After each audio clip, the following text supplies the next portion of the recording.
Judy Griffin with Aroma Health Texas.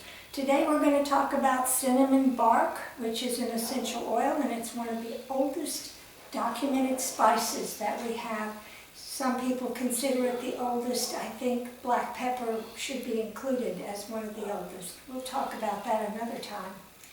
In India, they used cinnamon bark for pain relief, and they had ways of making essential oils or compresses that were very strong, and that's interesting because cinnamon is not used basically for pain relief even today. We should consider that. There's an overwhelming amount of aldehydes, like 75%, combined with phenols to lend a tonic, stimulating, warming property. In Egypt, they embalmed with cinnamon bark because it had antibacterial properties. And they used it in kaipai. I guess that's how you say it. It's a perfume in ancient Egypt. I actually have a recipe for that and more about how spices and essential oils were used in ancient civilizations in the ebook Antique Rose collection. It has lots about aromatherapy in there. So the Egyptians used cinnamon for ceremonies and flavoring. The ancient cultures really liked cinnamon for the flavor of it and the aroma of it. You know, we're more into, using cinnamon in all kinds of ways, including culinary. And it's also a sign of wealth in the ancient world because it was even used as a diplomatic gift in many civilizations. The Romans, of course, they flavored their wine with cinnamon bark. Sounds good. They used it as a digestant, and they used it for respiratory problems.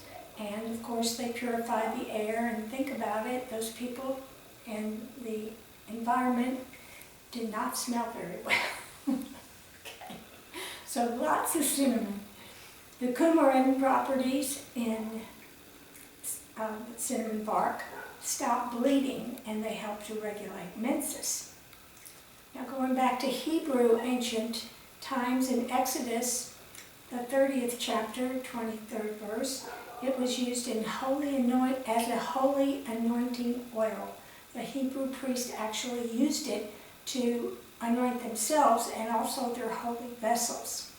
In Song of Solomon's in the Bible, 4th chapter, 14th verse, cinnamon is described as a precious spice. And that's how they used it. They used it a lot, but sparingly because it was so precious.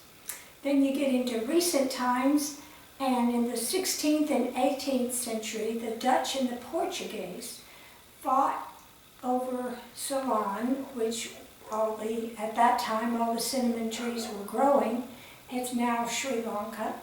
And they fought for the cinnamon trade. It was a big deal, lots of money. And Ceylon is considered the best cinnamon bark, but Madagascar now has a less adulterated one. And cinnamon bark is so much hotter than cinnamon leaf, so you have to be careful with it and who you use it with and how much you use. The sweet pungent flavor creates fire in the body for digestion, better digestion and muscle strength. It's best used for immune protection. It's called a guardian. We use it in viral escape, which I designed basically for COVID. And we didn't lose anybody from COVID using viral escape, and they used it for all kinds of other bronchial and other problems. Cinnamon is just great for that. It fights infection. It helps any kind of bacterial bladder infection or problem. It antidotes poisons and animal bites and insect stings. It dispels coldness in the body. Now that seems obvious, but in our way of looking at it, it helps people with amenorrhea or delayed menses. It helps people with lumbar pain. That is a sign of coldness in the body. It helps neuralgia, that is pain that moves through the nervous system, and rheumatic pain. And rheumatic pain can be arthritic, but it actually moves. You feel it in many areas. We make a lotion called Circulation Booster, which is good for all that. You can use cinnamon bark essential oil for gastroenteritis and low enzymes in digestion. It helps to build digestion. Keep in mind, we're putting it on the tummy. You do not want to drink anything with cinnamon bark. It is way too hot.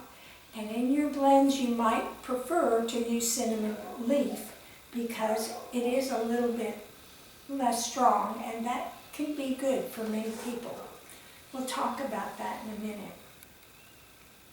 So you can help people with low appetite and intestinal skin and parasite problems on the skin, in the intestines. Again, using it topically. It can be toxic internally, cinnamon bark can. In the psyche, it encourages courage and a zest for life and more activities and less depression. It is one of the strongest antibacterials that is natural, and it is used in many cultures even today instead of antibiotics. I'm not making a suggestion, I'm just saying that's how strong it is. It works on very many things. In fact, in test tubes it killed the Ebola virus. That was in a test tube. But it can irritate the respiratory system, and that's why I don't like to use it or suggest people use it in a diffuser, because you have it all over the room and then someone's going to start having, problems with burning and tightness in the chest, and that can be a problem. Also, it's sensitive, obviously, to the skin, and some people can get rashes. And so when you use it, it has to be well diluted. A little bit goes a long way, especially if you're using cinnamon bark. So we're going to go over an idea for a blend and give you an idea how to use it. It is a middle note, so we're going to start in, we have a 1 ounce bottle, dark amber brown is the best kind, and have your carrier oil in there. It can be sweet almond, it can be jojoba, whatever you like, anything you wear on your skin.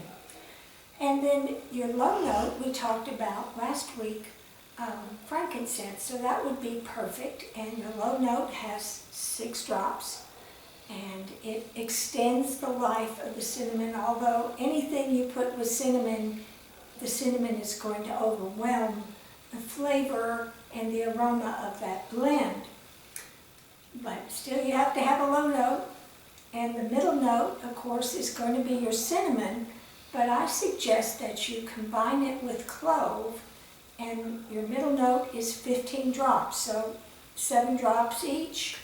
And clove is an antibacterial, antiviral, and antifungal. You put it with cinnamon bark and you have something very potent. And the high note, I would use lemon, because lemon is an antibacterial. So here we have a blend. It's, frankincense is just as important in immune health as cinnamon and lemon and clove. So we have a great combination together. And with your high note of lemon, you would use 9 drops. Now, you can get an overview of this and every video that we publish by looking towards the bottom of the screen. It's going to say description, and we'll also list products that might be relevant that we have or that you can find. You can get more information in any of my books. We'd like you to share and to like and to subscribe, and I'm eager to have your questions and your comments. Thank you for coming and being my teachers. Bye-bye.